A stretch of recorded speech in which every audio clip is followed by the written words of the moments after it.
ನಮಸ್ಕಾರ ವೀಕ್ಷಕರೇ, ನಮ್ಮ ಯೂಟ್ಯೂಬ್ ಚಾನಲ್ಗೆ ಸ್ವಾಗತ. ಸ್ನೇಹಿತರೆ, ಈ ವಿಡಿಯೋ ಇಷ್ಟ ಆದರೆ ಲೈಕ್ ಮಾಡಿ, ಶೇರ್ ಮಾಡಿ ಹಾಗೂ ನಮ್ಮ ಯೂಟ್ಯೂಬ್ ಚಾನಲ್ಗೆ ಸಬ್ಸ್ಕ್ರೈಬ್ ಆಗೋದನ್ನು ಮಾತ್ರ ಮರಿಬೇಡಿ. ಸ್ನೇಹಿತರೆ, ನಾವು ಕನ್ಯಾಕುಮಾರಿಯಲ್ಲಿದ್ದೇವೆ. ಈಗಾಗಲೇ ನಿಮಗೆ ಗೊತ್ತೇ ಇದೆ, ನರೇಂದ್ರ ಮೋದಿಯವರು ಈ ಒಂದು ಸ್ಥಳಕ್ಕೆ ಭೇಟಿ ಕೊಟ್ಟಿದ್ದಾರೆ. ಈ ಒಂದು ಸ್ಥಳದಲ್ಲಿ ಅಂದರೆ ಸ್ವಾಮಿ ವಿವೇಕಾನಂದರು ಧ್ಯಾನ ಮಾಡಿ ಜ್ಞಾನೋದಯ ಆದಂಥ ಒಂದು ಸ್ಥಳದಲ್ಲಿ ಸುಮಾರು 45 ಗಂಟೆಗಳ ಕಾಲ ಧ್ಯಾನಸ್ಥರಾಗಿ ಕುಳಿತುಕೊಳ್ಬೇಕು ಅಂತ ಈ ಒಂದು ಸ್ಥಳಕ್ಕೆ ಬಂದಿದ್ದಾರೆ. ಈಗಾಗಲೇ ಧ್ಯಾನಸ್ಥರಾಗಿದ್ದಾರೆ ಕೂಡ. ಆ ಒಂದು ಸ್ಥಳದ ವಿಡಿಯೋ ಅಂದರೆ ಅವರು ಬರುವ ಮೊದಲು ಈ ಒಂದು ಸ್ಥಳದಲ್ಲಿ ಹೇಗಿತ್ತು ಅನ್ನೋದನ್ನು ನಿಮಗೆ ತೋರಿಸ್ತಾ ಇರುವಂಥ ತೋರಿಸುವಂಥ ಚಿಕ್ಕ ಪ್ರಯತ್ನ. ಇಲ್ಲೆಲ್ಲ ನೋಡ್ಬೋದು ನೀವು. ಈಗಾಗಲೇ ತುಂಬ ಜನ ಸೇರಿದ್ದಾರೆ. ಇಲ್ಲಿ ತುಂಬ ಜನ ಬರ್ತಾ ಇರ್ತಾರೆ ಕೂಡ.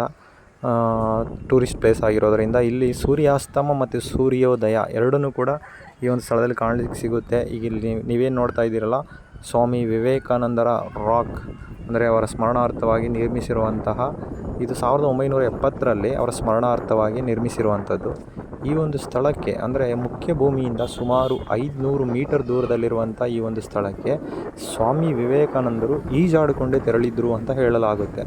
ಹಾಗೂ ಆ ಒಂದು ಸ್ಥಳದಲ್ಲಿ ನಿಮಗೆಲ್ಲ ಗೊತ್ತಿರೋ ಹಾಗೆ ಕನ್ಯಾಕುಮಾರಿ ಅಂದರೆ ತಾಯಿಯ ದೇವಸ್ಥಾನ ಕೂಡ ಇದೆ. ಕನ್ಯಾಕುಮಾರಿ ತಾಯಿಯ ಒಂದು ಹೆಜ್ಜೆ ಗುರುತು ಅಲ್ಲಿದೆ ಅಂತ ಹೇಳಲಾಗುತ್ತೆ. ಆ ತಾಯಿ ಶಿವನ ಕುರಿತು ತಪಸ್ಸು ಮಾಡಿರುವಂಥ ಒಂದು ಸ್ಥಳ ಅಂತ ಹೇಳ್ತಾರೆ.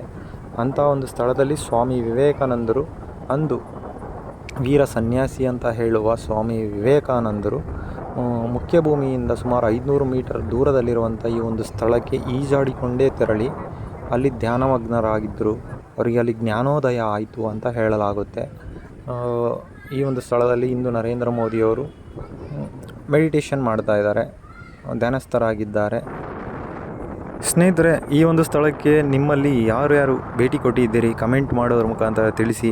ಹಾಗೂ ಇನ್ನು ಯಾರು ಭೇಟಿ ಮಾಡಿಲ್ಲ ಅಂದರೆ ಈ ಒಂದು ಸ್ಥಳಕ್ಕೆ ಯಾರು ಹೋಗಬೇಕು ಅನ್ನೋ ಒಂದು ಪ್ಲ್ಯಾನ್ ಇದೆ, ಅವರು ಕೂಡ ದಯವಿಟ್ಟು ಕಮೆಂಟ್ ಮಾಡೋದ್ರ ಮುಖಾಂತರ ತಿಳಿಸಿ. ಈ ವಿಡಿಯೋ ಇಷ್ಟ ಆದರೆ ಲೈಕ್ ಮಾಡಿ, ಶೇರ್ ಮಾಡಿ ಹಾಗೂ ನಮ್ಮ ಯೂಟ್ಯೂಬ್ ಚಾನಲ್ಗೆ ಸಬ್ಸ್ಕ್ರೈಬ್ ಆಗೋದನ್ನು ಮರಿಬೇಡಿ ಸ್ನೇಹಿತರೆ. ಧನ್ಯವಾದ.